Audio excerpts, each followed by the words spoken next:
Soy Juan Pablo Garnica, cirujano plástico del Hospital de Mataró y tengo el honor de explicaros la clase de reconstrucción mamaria y cirugía oncoplástica. Aquí podéis ver un pequeño esquema de en qué consistirá la clase. En primera parte veremos el concepto de cirugía oncoplástica mamaria, las técnicas de reconstrucción mamaria tanto parcial como total, así como las técnicas de definimiento en la porción final de la clase. Vamos allá. ¿En qué consiste la cirugía oncoplástica mamaria? La cirugía oncoplástica es la cirugía combinada de reconstrucción mamaria inmediata, tumor específica. Ese es el concepto inicial que se acuñó en 1980-84 y luego este concepto abarcaba tanto la resección tumoral por parte del cirujano general o cirujano ginecológico asociado a la reconstrucción mamaria del defecto de la tumorectomía por el cirujano plástico.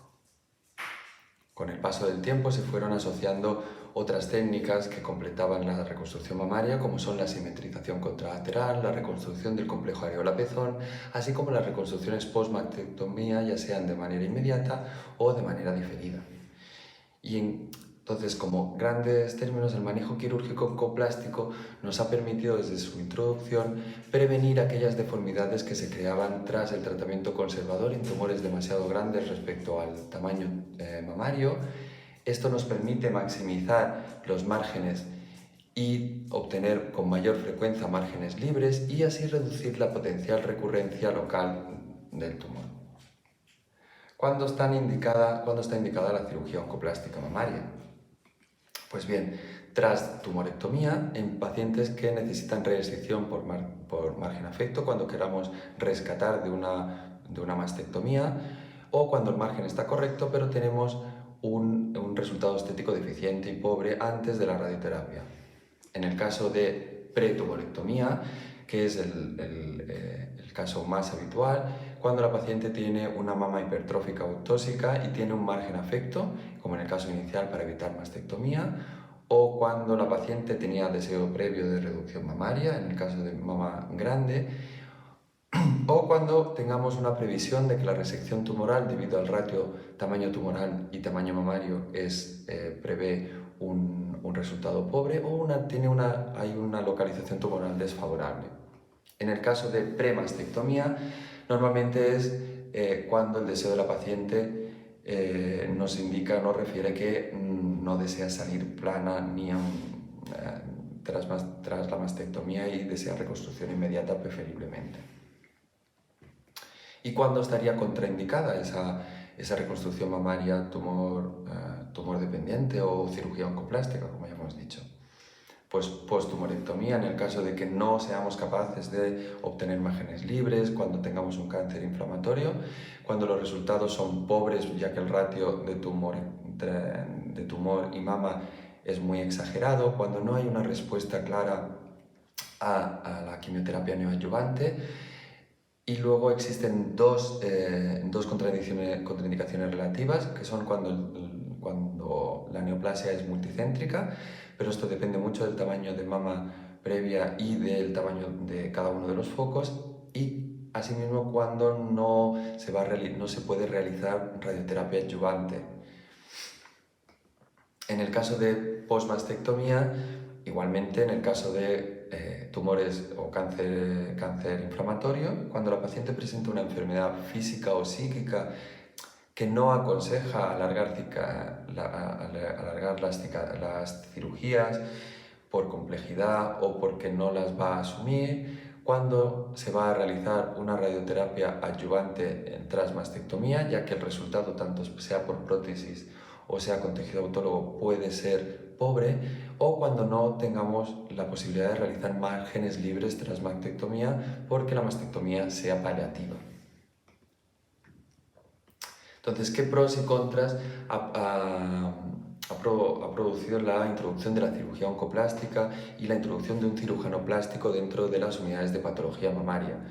Pues los pros es que el cirujano mamario ha podido realizar y puede realizar resecciones de volúmenes mayores con márgenes libres con mayor frecuencia y con un resultado estético mejor, sobre todo en pacientes con ptosis mamaria o con mamas grandes, un aumento de las indicaciones de la cirugía y del tratamiento conservador y así como una simetrización y la reducción contralateral.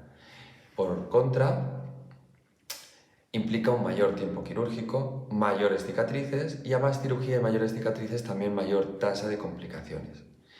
Y no es un contra, pero implica un mayor esfuerzo del equipo quirúrgico, tanto del equipo de cirugía oncológica como del cirujano plástico, de realizar una planificación previa, quizá una visita preoperatoria conjunta, mayor tiempo y mayor esfuerzo del equipo. Vayamos ahora a adentrarnos en las técnicas de reconstrucción mamaria, en este caso parcial.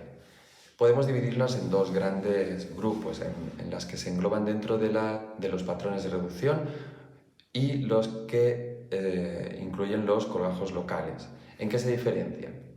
Utilizaremos los patrones de reducción o mastopexia cuando tengamos una mama grande o moderada, con una mama tóxica, y lo que se basa es una distribución del volumen del tejido glandular mamario para acabar teniendo un contorno mamario correcto. Son las más habituales, aproximadamente son el 75% de las indicaciones de la cirugía oncoplástica.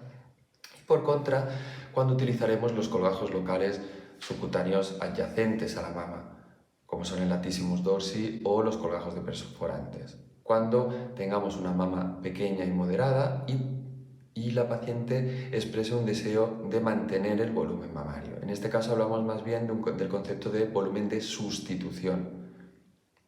Veamos entonces los patrones de reducción mamaria. En cuanto al patrón clásico y más habitualmente utilizado es el patrón de invertida o el patrón de Weiss, y podemos utilizar diferentes pedículos para movilizar el complejo areola-pezón, como son el pedículo superior, que es el ampliamente mayor utilizado, y el pedículo inferior. A grandes rasgos, utilizaríamos el pedículo superior cuando la localización del tumor está en cuadrantes inferiores, y el pedículo superior y superiormedial nos ofrece una mayor fiabilidad en la vascularización del complejo, ya que se basa en las perforantes de la arteria mamaria interna. Y utilizaremos un pedículo inferior para la translocación del complejo areola-pezón cuando los tumores tengan una localización en cuadrantes superiores, y siempre es aconsejado, ya que la vascularización es menos fiable, mantener siempre el aurión medial o lateral para aumentar la vascularización y fiabilidad de este complejo areola-pezón. Aquí vemos en el esquema dos ejemplos, pero realmente cuando utilizamos uno y cuando utilizamos otro. Veamos cómo elegimos el pedículo según la localización tumoral.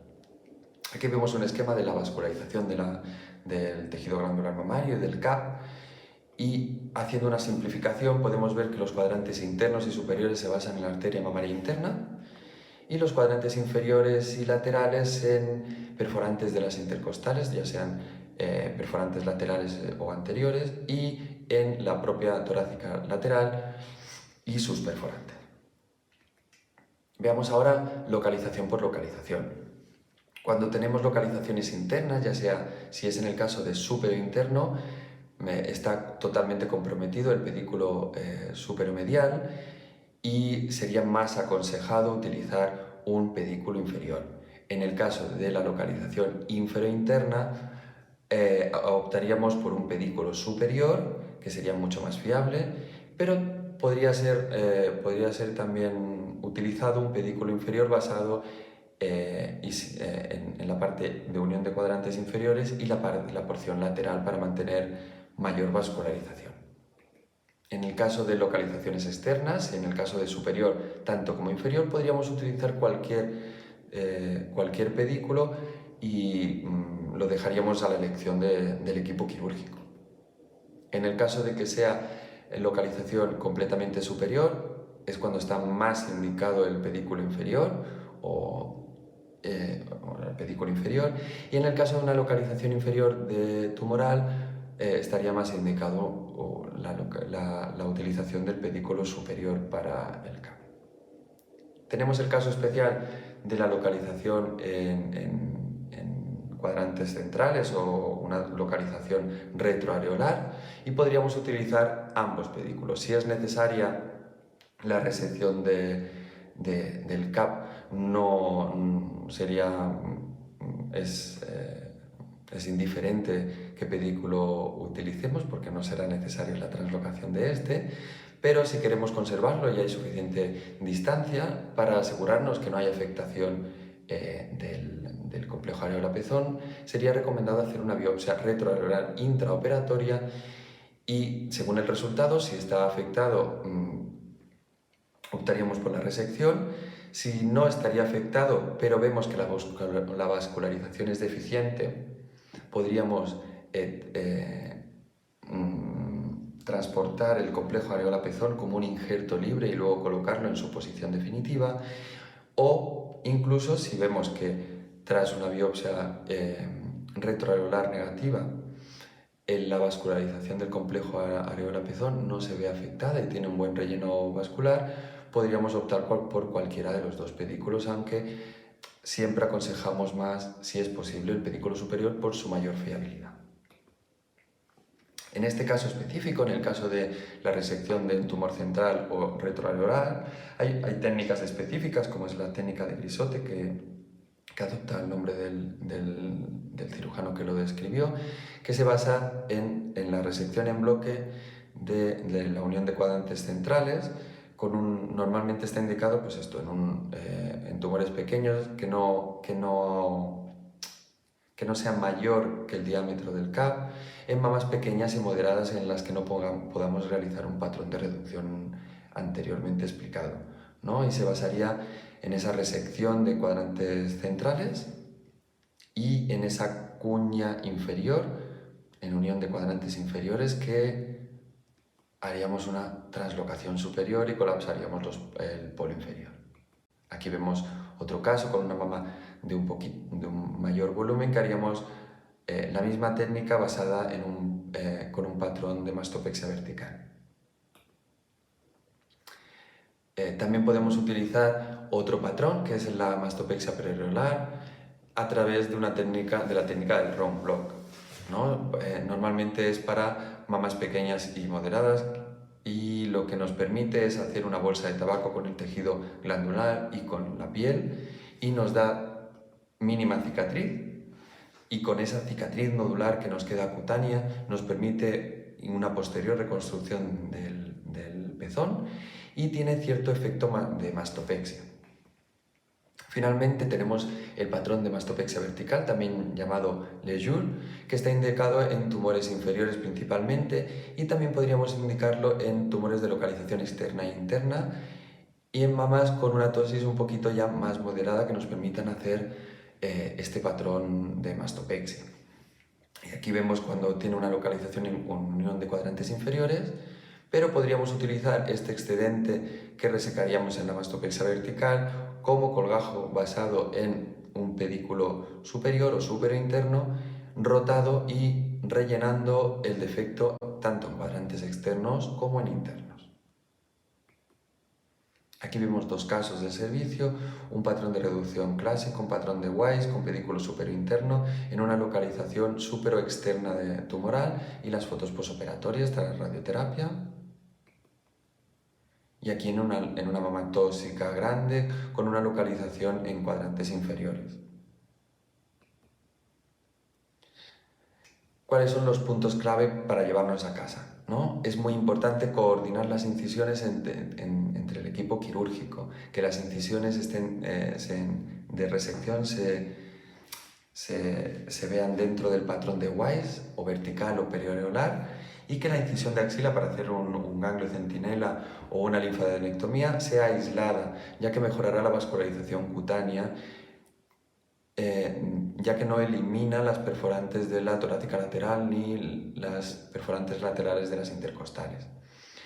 El patrón y el pedículo del patrón de reducción será determinado por la localización del tumor, por el defecto cutáneo, así como la preferencia del equipo quirúrgico.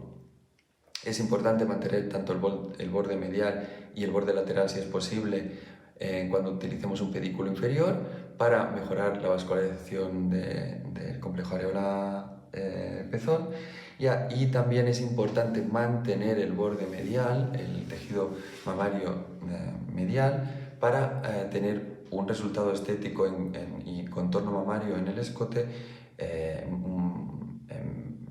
posterior de mejor resultado. En la mama contralateral, si la reducción la realizamos simultáneamente, debemos hacer una mayor reducción porque tenemos que contar que la mama afecta tendrá una pérdida de volumen debido a la radioterapia.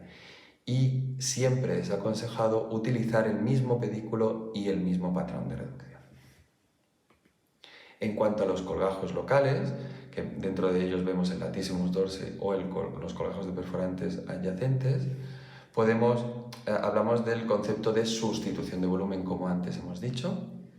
¿Y cuándo necesitamos sustitución de volumen? Cuando el tumor está situado en unión de cuadrantes inferiores o en laterales externos, preferiblemente, aunque podríamos con colgajos de mayor tamaño llegar y aportar volumen a cuadrantes internos o a cuadrantes superiores, cuando la mama es pequeña o moderada, o cuando tenemos una mama grande pero la paciente refiere un deseo de mantener su volumen mamario. ¿Y qué implica? ¿Qué ha implicado utilizar los colgajos locales en la reconstrucción oncoplástica? Pues bien, aumentamos las indicaciones del tratamiento conservador, incluyendo mamas de menor tamaño o de tamaño moderado, aumenta el tiempo quirúrgico más que los patrones de reducción y los colgajos de tejido glandular mamario y crea cicatrices fuera de la mama, que esto tiene que estar consensuado con la paciente prequirúrgicamente. Aquí vemos en un primer tiempo los latissimus dorsi, que es un colgajo ampliamente conocido y utilizado desde los años 70-80 para reconstrucción mamaria completa. Aquí vemos un latissimus dorsi elevado parcialmente para una reconstrucción de cuadrantes superoexternos. ¿Y qué implica la utilización del latissimus dorsi? Como os he dicho, aumenta las indicaciones del tratamiento conservador, está indicado en mamas pequeñas y medianas y cuando desea mantener el volumen mamario. Permite incluso resecciones de hasta el 70% del volumen. A veces es necesario un segundo tiempo de lipoestructura para mejorar el contorno y aportar y sustituir completamente el volumen. Y el tamaño de la posición del tumoral determina el tipo de colgajo que realicemos. En el caso del latissimus dorsi, a veces solo es necesario una porción muscular o todo el músculo latissimus o el músculo asociado al tejido subcutáneo profundo. Podemos realizar un colgajo músculo-cutáneo clásico con una isla cutánea cuando es necesario restaurar o sustituir superficie o cobertura cutánea, o únicamente cutáneo cuando realizamos un colgajo de perforantes de la toracodorsal. Aquí vemos otro caso en el cual se realiza una sustitución de todo cuadrantes inferiores e inferointernos con una isla cutánea de manera clásica. Y en el caso de los colgajos perforantes adyacentes basados en las perforantes intercostales lateral o anteriores, o como ya hemos dicho, perforantes de la toracodorsal, tiene las mismas indicaciones que el anterior, en mama pequeña y moderada, tumores de localización inferior y lateral, y aporta no solo volumen glandular, sino que también nos puede aportar una isla cutánea cuando ha sido necesaria resección cutánea. Aquí vemos ejemplos de colgajo lateral o anterior y un caso de reconstrucción mamaria completa con un colgajo anterior más lipofilling, y como vemos que es una reconstrucción dinámica, ya que la paciente una vez reconstruida aumentó de volumen, aumentó de peso durante la pandemia y el volumen de la mama aumentó igual que la contralateral. Vayamos ahora a las técnicas de reconstrucción mamaria total, con prótesis directa o con tejido autólogo. En el caso de la prótesis directa o prótesis o expansor prótesis, están recomendadas cuando no hay prevista una radioterapia posterior y normalmente acostumbran a ser de manera inmediata, aunque también podemos hacer reconstrucciones de manera diferida. En el caso del tejido autólogo, normalmente se realiza cuando está prevista la radioterapia o se ha realizado ya radioterapia post-mastectomía radical, y en el grueso en el hueso de este tipo de reconstrucciones son para reconstrucción mamaria diferida o en el caso de que la paciente quiera reconstrucción mamaria inmediata con posterior radioterapia. ¿Cuáles son las indicaciones de prótesis directa? Las indicaciones básicamente son en mastectomías conservadores de piel y pezón, mamas pequeñas y medianas con mínima tosis para que el volumen de la mama sea menor y el peso sobre las cicatrices también sea menor y las complicaciones reducidas, y en mastectomías bilaterales profilácticas por BRCA1 o BRCA2, que ha implicado la utilización de las matrices térmicas acelulares, una menor deformidad muscular, con menor dolor posoperatorio y una menor contractura capsular en el polo inferior. Por contra, en mastectomías con gran resección cutánea o con de músculo pectoral no podríamos realizar reconstrucción con prótesis directa, en mamas grandes y tóxicas, en pacientes que desean un aumento mamario y en tejidos irradiados previamente o que necesiten radioterapia adyuvante.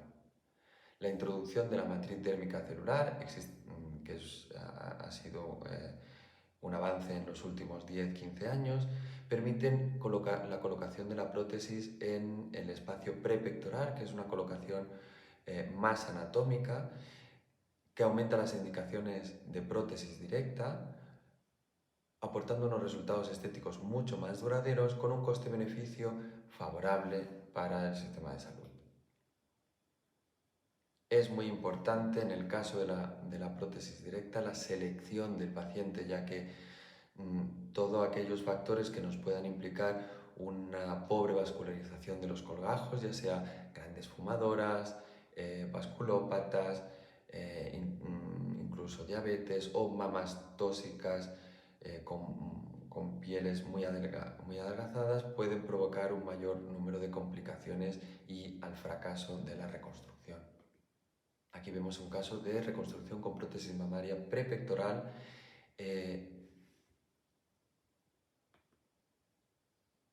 Y seguidamente veremos el otro caso, que es la técnica más habitual y más utilizada post-mastectomía en la reconstrucción inmediata, que es el expansor prótesis, es decir, la colocación inmediata de un expansor y realizar un segundo tiempo de sustitución del expansor por la prótesis. ¿Cuándo estaría indicado?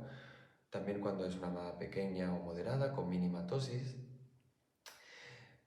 aporta mínimas cicatrices y no hay cicatrices en zona donante.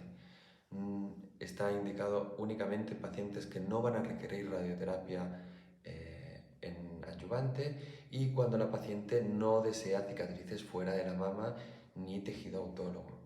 Está contraindicado en aquellas pacientes que presentan una cobertura cutánea pobre, ya lo veamos intraquirúrgico o posoperatorio, en pacientes con mamas tóxicas o grandes, en radioterapia, en obesidad o en diámetros torácicos grandes, cuando la paciente presenta expectativas cosméticas irreales, en pacientes jóvenes que vayan a necesitar muchas cirugías de revisión durante toda su vida y en baja tolerancia al proceso de expansión en la consulta.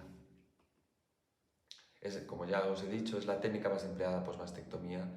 Necesita 2 tiempos quirúrgicos como mínimo y tenemos unos resultados estáticos, es decir, que no se adaptan a los cambios tanto de peso como morfológicos y de edad de la mama contralateral. Entonces, aquí vemos la colocación subpectoral, aunque se podría colocar en una posición prepectoral. Tras el inicio de la expansión en consulta a las 2-3 semanas posoperatorias o cuando veamos que las cicatrices están correctas para iniciar la expansión, y un segundo tiempo de recambio a veces entre los 3-6 meses, a veces por lista de espera se alarga un poquito más, a un recambio por la prótesis definitiva. También tenemos la reconstrucción con tejido autólogo, el colgajo microquirúrgico más habitual utilizado y el gold estándar en reconstrucción post-mastectomía, post-radioterapia es el colgajo de perforante de la arteria epigástrica inferior profunda, el colgajo DIEP, que nos aporta una piel y grasa más similar al tejido mamario y que nos aporta unos resultados duraderos y dinámicos, que si la paciente aumenta de peso, la mama aumentará igual que el pecho contralateral y irá cayendo a lo largo de la edad como el pecho contralateral. ¿Cuándo está indicado? Pues de manera primaria en mastectomías conservadoras de piel y de manera secundaria en pacientes en diferida tras mastectomía con radioterapia. Se puede utilizar para reconstrucción uni o bilateral en el caso de que el tejido infraumbilical sea suficiente para la reconstrucción de ambas mamas. Aquí vemos un esquema en que consistiría la cirugía, el marcaje previo de una paciente y cuándo estaría contraindicado el colágeno DIEP o un colágeno microquirúrgico. Pues cuando tuviéramos una abdominoplastia previa, cuando tuviéramos una enfermedad sistémica mayor que contraindicara una cirugía de reconstrucción de 4 o 5 horitas de cirugía, cuando las arterias epigástricas inferiores profundas estuvieran ligadas y tuviéramos conocimiento de ello, cuando tuviéramos una liposucción del abdomen previa, aunque es una contraindicación relativa, cuando hay cicatrices transversas o oblicuas, o cuando son grandes fumadoras, con lo que se recomienda la reducción previa 2 o 3 meses antes y posoperatoria a menos de 5 cigarros día. Por eso es una contraindicación relativa. En el caso de que no tengamos tejido infraumbilical suficiente, podemos optar por otras localizaciones de zona donante, como es la zona glútea, ya sea superior, denominado SGAP, o inferior, denominado IGAP, y en la cara interna del muslo, con el músculo gracilis y las perforantes y su tejido cutáneo aquí en la cara interna pegado a ingle, que se llama TUC. Y también tenemos otra opción más clásica de tejido autólogo, que es el colágeno latissimus dorsi, que podemos utilizar de manera híbrida, es decir, asociada a una prótesis o asociada a lipoestructura cuando la mama, el volumen de la mama contralateral nos lo permite. Es una técnica más utilizada por mastectomía y radioterapia durante la década de los 80 y los 90, ha ido bajando su utilización, dejando paso al colágeno microquirúrgico. Es un colágeno fiable, de baja dificultad, con muy buenos resultados, que actualmente se reserva como técnica de rescate cuando fallan otras reconstrucciones mamarias. Se puede asociar, como ya os he dicho, a expansor, prótesis directa o lipoestructura. Aquí vemos una reconstrucción con prótesis. Vemos que la reconstrucción, que el grosor de subcutáneo crea un escalón que deberá ser corregido en un segundo tiempo con lipoestructura. Aquí vemos una paciente que está en proceso de reconstrucción completa con colágeno dorsal más lipoestructura. Le falta la reconstrucción del complejo areola-pezón y en este caso también vemos un caso similar.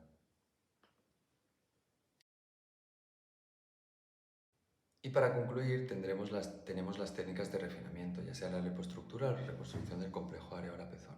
En cuanto a la lipoestructura o injerto graso, es una técnica descrita para estética facial en los años 80 por el doctor Coleman y que se viene utilizando en los últimos 20 años para reconstrucción mamaria, tanto parcial como mejorar el contorno post-tumorectomía, por radioterapia, utilizando técnicas híbridas con colágenos cutáneos, como hemos visto anteriormente, que mejora las secuelas cutáneas de radioterapia y las retracciones cicatriciales, que aumenta el grosor de los colágenos cutáneos sobre la prótesis y que permite corregir asimetrías en la mama contralateral y así como deformidades y asimetrías en el colgajo sobre la prótesis. Aquí vemos en la imagen superior cuál es la técnica correcta de introducción de la grasa en pequeños nodulitos que sean lo suficientemente pequeños para que la nueva vascularización pueda dar vida e integrar a esa nueva grasa en los colgajos cutáneos o en la mama y no realizar grandes nódulos que lo que provocarán serán necrosis grasa, que provocarán quistes oleosos dolorosos y que deberán o ser drenados o ser resecados. Aquí vemos cómo el lipofilling, que estuvo en discusión sobre si a través de esos factores que aumentaban a nivel local y mejoraban, también afectaba al riesgo de recurrencia a nivel local del cáncer de mama, y se ha visto en amplios ensayos que no hay ninguna correlación ni aumento del riesgo utilizando esta técnica ni tras tumorectomía ni tras mastectomía. Finalmente vemos la reconstrucción del CAP, que es como la guinda del pastel, y actualmente lo único que se hace como técnica quirúrgica es la reconstrucción del pezón a través de una cirugía local, que existen múltiples, por no decir infinidad, de colgajos para realización del pezón. Se puede realizar en el mismo acto quirúrgico de la reconstrucción o esperar un tiempo a que la dosis de la mama nos haga realizar la colocación del pezón a la altura de la mama contralateral. Y normalmente se asocia a la micropigmentación o tatuaje tanto de la areola como del pezón para dar un aspecto más natural y simétrico con la mama contralateral. Y hasta aquí podéis ver la bibliografía utilizada para la realización de esta presentación. Si queréis ampliar el conocimiento o profundizar en alguno de los colgajos, en alguna de las técnicas. Y aquí me despido, espero que haya sido provechosa esta pequeña aproximación a lo que es la cirugía oncoplástica y a la reconstrucción mamaria y cómo ha cambiado la introducción del cirujano plástico en los equipos de patología mamaria en los hospitales. Muchas gracias.